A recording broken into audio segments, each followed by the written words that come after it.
ನಮಗೊಂದು ಒಳ್ಳೆ ಲಕ್ಷಣ ಆಗಿ ಭೀಮಾ ಸಕ್ಸಸ್ ಆಗಿ ಈಗ ಮತ್ತೆ ನೀವು ಈ ಅಂಡರ್ ವಾಟರ್ ಬಗ್ಗೆ ಕೇಳಿದ್ರೆ ಒಂದು ಗಂಗೆ ಆಶೀರ್ವಾದ ಇದೆ ಇದಕ್ಕೆ ಅನ್ನೋ ಒಂದು ಸಿಗ್ನಲ್ ಕೊಡ್ತಾ ಇದೆ. ಅದ್ರ ಬಗ್ಗೆ ಖುಷಿ ಇದೆ, ಖುಷಿ. ಅದು ಕ್ರಿಯೇಟಿವ್ ಆಗಿದೆ. ನಮಗೂ ಡೈರೆಕ್ಟರ್ಗಳು ನೋಡಿದಾಗ ಅನ್ಸುತ್ತೆ ಈ ಸಕ್ಕತ್ತಾಗಿದೆಯಲ್ಲ ಇದು ಅಂತ. ಬಟ್ ನಾನು ಸಮುದ್ರಕ್ಕೆ ಹೋಗಲ್ಲ, ಇದೆಲ್ಲ ಮೂಲೆಗೆ ಹೋಗ್ಬಿಟ್ಟಿರ್ತೀನಿ. ಅದೇ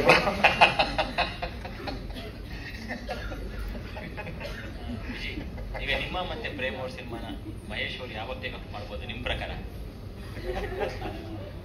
ಪ್ರೊಡ್ಯೂಸರ್ ಸಿಕ್ಕರೆ ನಾಳೆನೇ ಮಾಡ್ತಾರಂತೆ. ಮಗಳ ಪೋಸ್ಟ್ ಪೋನ್ ಪ್ರೇಮ್ ಮಗಳದವಾಗ ಪ್ರೇಮ್ ಮಗಳ ಪೋಸ್ಟ್ ಪೋನ್ ಮಾಡ್ಬಿಡ್ತೀವಿ, ನಾಳೆ ಅನೌನ್ಸ್ ಮಾಡ್ತೀವಿ. ಪ್ರೇಮ್ ನಿಮ್ಮ ಮಗಳು ಫಸ್ಟ್ ಟೈಮ್ ಇದಾದ ಒಂದು ಮೊದಲನೇ ಸಿನಿಮಾದಲ್ಲೇ ಫಿಲ್ಮ್ ಫೇರ್ ತಗೊಳ್ಳೋದು ಅಷ್ಟು ಈಸಿ ಅಲ್ಲ. ಆಮೇಲೆ ಸ್ಟಾರ್ ಮಗಳು ಅಂತ ಇದೆಲ್ಲ ಬರ್ತೀವಿ, ಈವಾಗಲೇ ಹೇಳಿದ್ವಿ ಈ ವಿಷಯನ.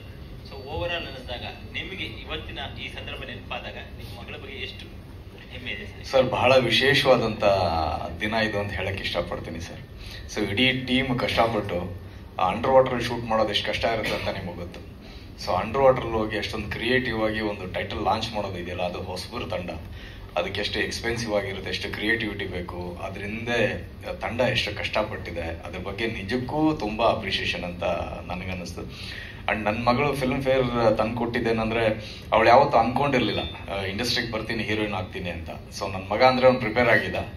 ಸೊ ಇವಳು ಡಾಕ್ಟರ್ ಆಗಬೇಕಾಗಿದ್ದವಳು ಆ್ಯಕ್ಚುಲಿ. ಅವಳು ಅದೋಗಿ ಇಂಜಿನಿಯರಿಂಗ್ ಮಾಡಿ ಮತ್ತೇನೋ ಆಗ್ಬೇಕಂತಿದ್ಲು. ನೋಡಿದ್ರೆ ಅವಕಾಶ ಬಂತು, ಹಿಂಗೇನೋ ಬಂದಿದೆ, ಚೆನ್ನಾಗಿ ಮಾಡ್ತೀಯ ಅಂದೆ, ಹ್ಞೂ ಅಂದ್ಬಿಟ್ಲು. ನನಗೆ ಅಲ್ಲಿ ನಿಜವಾಗ್ಲೂ ಹಾರ್ಟ್ ಬೀಟ್ ಸ್ಟಾರ್ಟ್ ಆಗಿದ್ದು. ಏನೂ ಪ್ರಿಪರೇಷನ್ ಇಲ್ಲ, ಏನಿಲ್ಲ. ನಾನು ಆಗಲೇ ಹೇಳಿದಾಗಲೇ ಒಂದು ಹೀರೋ ಮಗಳು ಸಿನಿಮಾ ಮಾಡ್ತಾ ಇದ್ದಾಳೆ ಅಂದರೆ ಎಲ್ಲರೂ ಒಂದು ವಿಮರ್ಶಾತ್ಮಕವಾಗಿ ನೋಡ್ತಾ ಇರ್ತಾರೆ, ಹೆಂಗೆ ಟ್ರೈನ್ ಅಪ್ ಮಾಡೋದು ಇವಳ ಅಂತ ಕೇಳಿದಾಗ ನಾನು ಹೇಳಿದೆ, ಏನಮ್ಮ ಟ್ರೈನಿಂಗ್ ಇಲ್ಲ, ಏನೂ ಇಲ್ಲ, ಏನು ಮಾಡ್ತೀಯ ಅಂತ.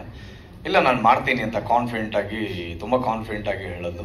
ಸೊ ಅದಾದ್ಮೇಲೆ ಒಂದಷ್ಟು ವರ್ಕ್ಶಾಪ್ ಮಾಡಿದ್ರು ನಿರ್ದೇಶಕರಾದಂಥ ಉಮೇಶ್, ಎಲ್ಲರೂ ಸೇರಿ. ಬಹಳಷ್ಟು ಹೆಮ್ಮೆ ಅನಿಸಿದ್ದು, ಖುಷಿ ಅನಿಸಿದ್ದು, ನನಗೆ ಧೈರ್ಯ ಬಂದಿದ್ದು ಅಂದರೆ ಫಸ್ಟ್ ಡೇ ಅವಳು ಶೂಟಿಂಗ್ ಹೋದ, ಕ್ಲೈಮ್ಯಾಕ್ಸ್ ಶೂಟ್ ನಡೀತಾ ಇತ್ತು. ವಿಜಯ್ಗೂ ನನಗೆ ನಿಮ್ಗೆಲ್ರಿಗೂ ಗೊತ್ತು, ರಂಗಾಯಣ ರಘು ಅವ್ರು ಎಂಥ ಪ್ರತಿಭೆ, ತಾರಾ ಅವ್ರು ಎಂಥ ಪ್ರತಿಭೆ, ಎಲ್ಲಾನು ಸಹ ಒಂಥರ ಅಭಿನಯ ರಾಕ್ಷಸರು. ಅವ್ರ ಮುಂದೆ ನಿಂತ್ಕೊಂಡು ಪರ್ಫಾರ್ಮ್ ಮಾಡೋದು ಅಷ್ಟೊಂದು ಈಸಿ ಅಲ್ಲ. ನಾನು ಫಸ್ಟ್ ಹೋಗಿ ಕೇಳಿದ್ದೆ ರಂಗಾಯಣ ರಘು ಸರ್ನ ಹೋಗ್ತದಾಗೆ, ಸರ್ ಹಿಂಗೆ ಸರ್ ನನ್ನ ಮಗಳು ಅಂತ. ಅವಳು ಟ್ರೈನು ಓಡ್ತಾ ಇರ್ತಾಳೆ, ಏನ್ ಸ್ಪೀಡ್, ಅಯ್ಯೋ ಅಂದ್ರು. ನನಗೆ ಏನ್ ಹಿಂಗೆ ಹೇಳ್ತಾ ಇದಾರೆ, ಏನು ತಮಾಷೆ ಮಾಡ್ತಾ ಇದಾರ, ವ್ಯಂಗ್ಯ ಮಾಡ್ತಾ ಇದಾರ, ಸೀರಿಯಸ್ ಆಗಿ ಹೇಳ್ತಾರೋ ಗೊತ್ತಾಗ್ಲಿಲ್ಲ. ಬಟ್ ಒಂದು ಶಾರ್ಟ್ ಅಂತ ಇಟ್ಟಾಗ ಕ್ಲೈಮ್ಯಾಕ್ಸ್ ನೀವೆಲ್ಲರೂ ನೋಡಿರ್ತೀರ, ಲೆಂತ್ ಶಾರ್ಟ್. ಅದರಲ್ಲಿ ಅವಳ ಪರ್ಫಾರ್ಮೆನ್ಸ್, ಹೊಸ ಡೈರೆಕ್ಟರ್ ಬೇರೆ ನೀವು ನೋಡಿರ್ತೀರ, ಅವ್ರು ಇಷ್ಟು ಡೀಟೇಲ್ ತಗೊಳ್ಳಲ್ಲ. ಎಲ್ಲಿಂದ ಸ್ಟಾರ್ಟ್ ಮಾಡಿದ್ರು, ಯಾವ ಆಂಗಲಿಂದ ಇದು ಮಾಡಿದ್ರು ಫುಲ್ ಪೇಜ್ ಹೇಳಿ, ಫುಲ್ ಡೈಲಾಗ್ ಹೇಳಿ ಅಂತ ಒಂದು 9-10 ಟೇಕ್ ಮಾಡಿಸಿದ್ರು. ಎಲ್ಲೂ ಒಂದು ಫಂಬಲ್ ಆಗಲಿಲ್ಲ, ಒಂದು ಸೈಕಲ್ ಹೊಡಿಲ್ಲ, ಏನೂ ಆಗಲಿಲ್ಲ. ಪಟ ಪಟ ಪಟ ಪಟ ಪಟ ಅಂತ ಹೊಡೆದು. ಅವತ್ತು ವನದೇವಿ ಸಮ್ಮುಖದಲ್ಲಿ ನಡೀತಾ ಇದ್ದಂತೂ ಅವತ್ತು ತಾಯಿ ಸರಸ್ವತಿಗೆ ನಾನು ಥ್ಯಾಂಕ್ಸ್ ಹೇಳಿದೆ. ಅಮ್ಮ, ಯಾವ ಜನ್ಮದ ಪುಣ್ಯನೋ ಏನೋ ಗೊತ್ತಿಲ್ಲ, ನಿನ್ನ ಆಶೀರ್ವಾದ ನನ್ನ ಮಗಳಿಗೆ ಈ ವನದೇವಿ ಮಡ್ಲಲ್ಲಿ ಸಿಕ್ಕಿದೆ. ಎಷ್ಟು ಚೆನ್ನಾಗಿ ಡೈಲಾಗ್ ಹೇಳೋದು, ನನ್ನ ಮಗಳು ಬದುಕೊಳ್ತಾಳೆ ಅಂತ ಅನ್ನಿಸ್ತು. ಅಷ್ಟೇ ಅಲ್ಲ, ಅವಳಿಗೆ ಫಿಲ್ಮ್ ಫೇರ್ ಅವಾರ್ಡ್ ಬಂದಿದ್ದು ಫಸ್ಟ್ ಟೈಮ್. ನಾನು ಯಾವತ್ತೂ ಅನ್ಕೊಂಡಿರಲಿಲ್ಲ ಕನಸಲ್ಲೂ ಸಹ. ನಿಮ್ಮೆಲ್ಲರ ಆಶೀರ್ವಾದದಿಂದ ಅವಳಿಗೆ ಫಿಲ್ಮ್ ಫೇರ್ ಅವಾರ್ಡ್ ತಂದು ಕೊಡ್ಲು.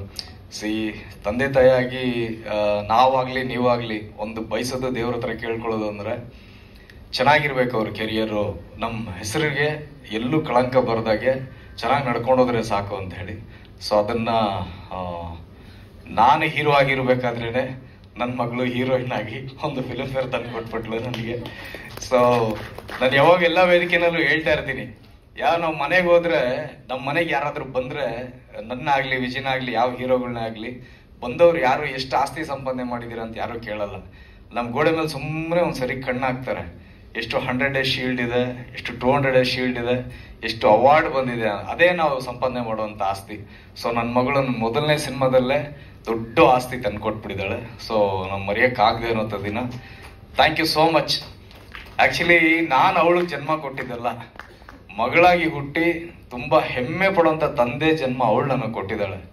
So thank you, love you.